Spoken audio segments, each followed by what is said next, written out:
Let me begin with a question that every CEO, board member, entrepreneur, and investor should be asking right now, which is there a high margin line of business that two smart people using NemoClaw, OpenClaw, Hermes, Nemotron could replicate within 60 to 90 days? Not your whole company, just one profitable product, service, or workflow, okay? Where customers are paying a premium because you have historically required expertise or systems or coordination or people. If the answer is even possibly, you have a strategic emergency because somewhere two people are probably already trying. When we published Exponential Organizations in 2014, we argued that companies could achieve 10 times the impact by leveraging technologies, algorithms, communities, and resources outside their traditional boundaries. But agentic AI takes us across a whole new threshold. The original EXO model extended the boundaries of the firm, but AI dissolves them. Okay? So for nearly a century, we've been building companies around hierarchy. Information travels upwards, decisions travel downwards, and work moves through meetings, approvals, reports, and human handoffs. That model is now breaking. The organization of the future will not be architected primarily around human hierarchy. It'll be architected primarily around intelligence. I call this transition the organizational singularity, the moment when the economic logic of the traditional firm becomes obsolete and the organization must be rewritten around continuously learning intelligence systems.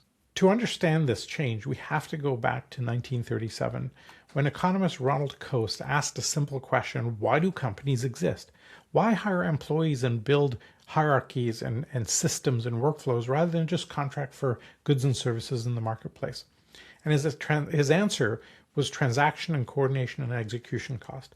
Say the Ford Model T was much cheaper to assemble if you could coordinate activity inside the organization. Because searching, negotiating, monitoring, coordinating all cost money, and inside a firm, hierarchy made those activities cheaper through payroll reporting lines, standardized processes. Okay? Hierarchy was a technology for reducing coordination costs. But AI changes that equation. Search is becoming nearly free. Analysis is becoming nearly free. Software execution is becoming nearly free. Software development is becoming nearly free. Monitoring is becoming nearly free. Increasingly, coordination itself is becoming nearly free. In the old organization, building a feature requires a proposal, a budget, multiple reviews, an IT ticket, a steering committee, and multiple approvals. Okay? Today, building the feature, as Todd Saunders said, today building a product feature is cheaper than having the meeting about building the product feature. That is the whole transition in one sentence. Because when execution becomes less expensive than coordination, an organization designed mainly to coordinate human execution is standing on a disappearing foundation. This is why so many AI enterprise projects are disappointing. Companies are injecting powerful AI into workflows designed for humans, passing work to other humans. They summarize the meeting instead of asking, why does the meeting exist? And they accelerate their approval chain instead of reassigning and redesigning the decision tree. They become AI enhanced, but they're not becoming AI native. And that distinction is existential today. If coordination and execution costs collapse, do we still need companies? And the answer is yes, but for a different reason. The company exists and persists for several other reasons that we call the fiduciary wedge. It exists as an accountability, as a fiduciary, as a purpose container, as a legal entity, as an asset holder, shell of holding the brand, okay, which is also the same as purpose. There remains a gap between what an AI system can technically do and what it can legally, ethically, and socially be held accountable for and responsible for. That's what we call the fiduciary wedge. An AI may recommend an acquisition or prove an invoice or negotiate with a supplier or assess a medical case. But when the consequences matter, you have to have a human being accountable. Okay? But the human is not in the loop, they're above the loop. Let's use the example of accounting. 100 years ago, people were doing manual double-entry bookkeeping in ledgers. When we got slide rules and calculators, that accelerated the process. We could add things up faster, but you're still doing everything manually. Once we had accounting software, the human lifted above the loop, and now human beings are categorizing transactions, looking at the reconciliation gap, solving for problems, handling exceptions, etc. So the algorithm decided something is not a sufficient answer to a customer or to a regulator or to a judge or a patient or a board. So the human being does not disappear. It moves up above the loop the way I just mentioned in the accounting example. In the traditional firm, humans sit on the critical path. They route information, they approve routine actions, they move work between organizational boxes. Okay? But in the AI native firm, humans rise above that loop. Agents hire high frequency sensing, they handle routing, they handle execution. Humans define the purpose, they define the constraints, they review the exceptions, they exercise judgment, they accept the final liability and accountability. This is not humans in the loop approving every action. That's still scales of human speed. And it is not humans out of the loop, which causes a lot of risk. Okay? It's human above the loop governing the systems rather than manually powering it. The organizational singularity can be understood through three elements. Okay, first, EXO 3.0 is the destination, the architecture of the AI native organization. Secondly, the intelligence stack is the operating system, the cognitive loop through which the organization senses, interprets, decides, acts, and learns. And third, what we call rewrite is the playbook.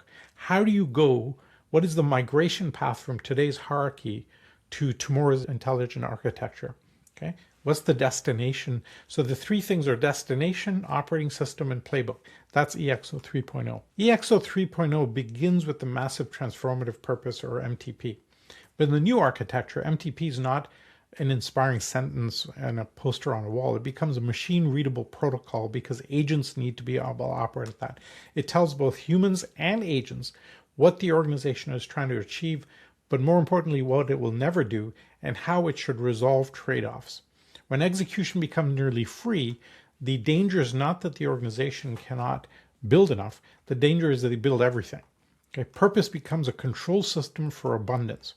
Around the MTP sit two elements, drive and shape. Drive is the intelligence engine. Shape is the adaptive organizational form and safety system. Together, these create an organization that does not simply execute workflows. It improves the machinery of execution every time the workflow runs. And this is the compounding advantage that we call recursive self-improvement at the workflow level. That is the heart and the fulcrum of what gives you what we call an organizational singularity. Okay? And at the center is the intelligence stack, inspired by John Boyd's OODA loop.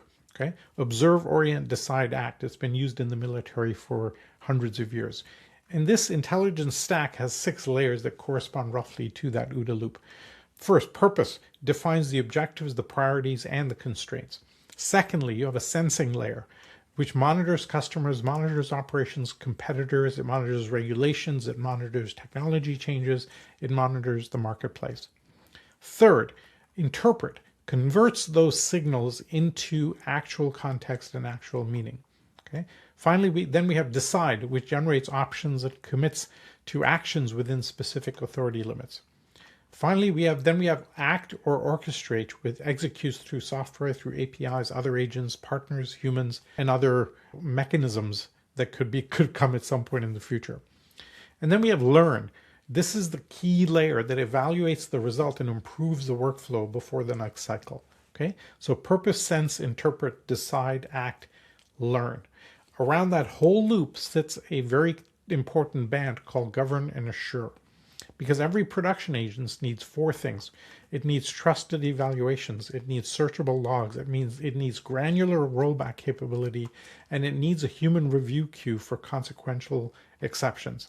This is how we combine machine speed with human accountability.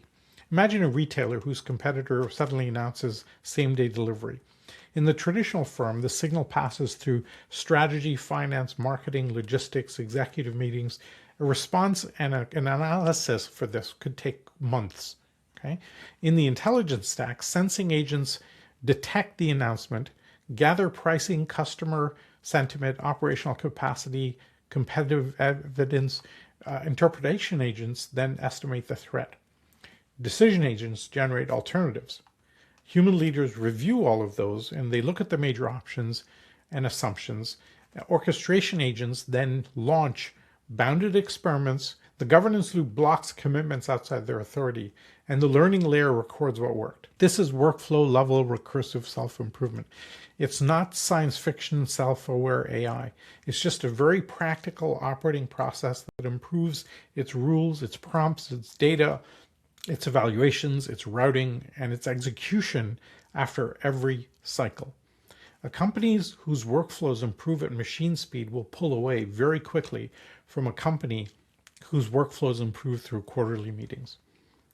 Now the C-suite moves from strategy owner to purpose holder and accountability validator. Okay? Senior leaders will receive more analysis and more strategic options than ever before, so their value will lie in the judgment capability, or what the cute word for that is taste. Which assumptions are credible? What risks are acceptable? What decisions are they willing to put their name behind? The middle of the organization, middle management, faces the greatest disruption. Much of middle management exists to collect information from the lower layers, translate those decisions, coordinate dependencies, and manage handoffs. And then you go up to the higher level.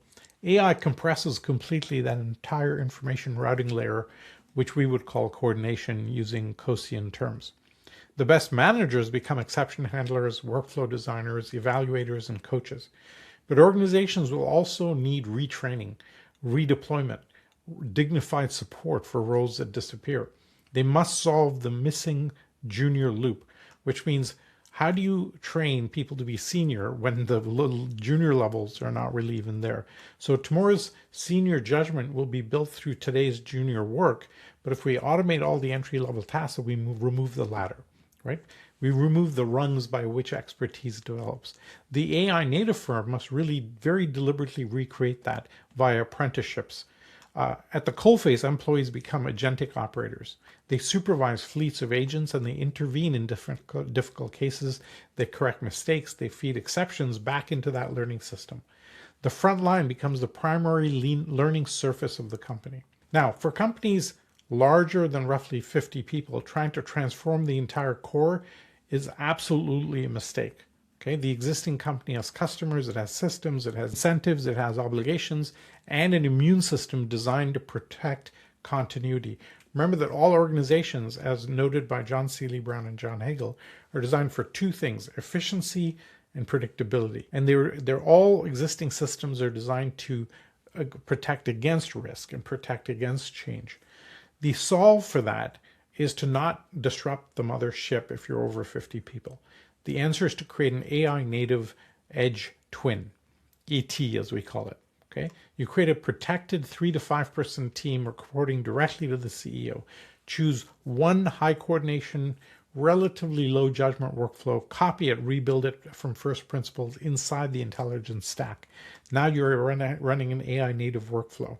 Okay, you run both systems in parallel and measure cost, speed, quality, errors, human overrides. And when the edge twin is demonstrably better and has proven to be safe, then you little by little deprecate the old, then you do the next one. The migration process is what we call the rewrite process. So number one, backcast and define, describe the future of the organization first, then work backwards. Number two, assess and prepare. Measure your organization, the drag of decision-making, establish a minimum viable intelligence stack. Number three, extract. Capture the real knowledge hidden in experienced people, workarounds, spreadsheets, exceptions. This is what we call tacit knowledge. Number four, diagnose and strip. Remove unnecessary approvals, meetings, reports, handoffs before you add AI. By the way, otherwise you're just going to automate that, right? Number five, build and prove it. Reconstruct one complete workflow, test it against the legacy process. Retire the old system when the new one wins, okay? Number six, rewire and evolve. Change roles, incentive structures, decision rights, so the organization continuously design itself. It's because a pilot that doesn't replace anything is theater. So you got to start moving into the real world. Transformation occurs when the new workflow becomes the operating workflow. The surviving organization will have a smaller permanent human core surrounded by elastic intelligence. Headcount will not be the primary measure of capability. The primary measure of capability will be the intelligence density. How much useful sensing, reasoning, execution, learning, judgment can the organization generate per permanent human? That will be the question. The winners won't necessarily have the the smartest model. They'll have the fastest proprietary learning loop with the clearest purpose, the most trustworthy governance, and the courage to redesign the firm rather than decorate it with AI. Ask this simple question of any company you're working with or your own company. If you took AI out of the company, would workflows collapse and change? No. All we've done thus far is decorate things with AI. So what should you do now? Identify your highest margin workflow and imagine how a 3-person AI native team would attack it. Ask whether your meetings, your decisions, and your approval chains have actually changed. If they still look like 2023, AI has accelerated the old organization. It has not transformed it. Define the destination before buying more tools. Build governance right in from day one. Rebuild one workflow really end to end. Treat the human transition as part of the architecture, not as an afterthought. The future divide will not be between organizations that use AI and organizations that don't, because everybody's going to use AI. The divide will be between organizations that add AI to a hierarchy, an organization that rewires themselves and rewrites itself around intelligence. So if you're adding AI to legacy hierarchy systems, no. If you're adding AI and rewriting yourself around intelligence, yes. On one side, you'll have companies still coordinating through meetings and reporting lines, annual budgets, human approval chains. And on the other will be governed intelligence networks that continuously sense, decide, act, learn, and reconfigure themselves. That is the organizational singularity. The moment a firm stops being primarily a hierarchy of people and becomes a purpose-driven architecture of intelligence and accountability, that's the point. So the question is not whether it's coming. That is no longer the question. The question is whether you will redesign your organization before someone else redesigns your industry. The asteroid is hit. You have to rebuild what comes next. You are the Cambrian explosion. That's the shift. Let us know what you think in the comments. We actively read them and it helps us shape future content around what you find valuable. Please like the video and subscribe to support the channel.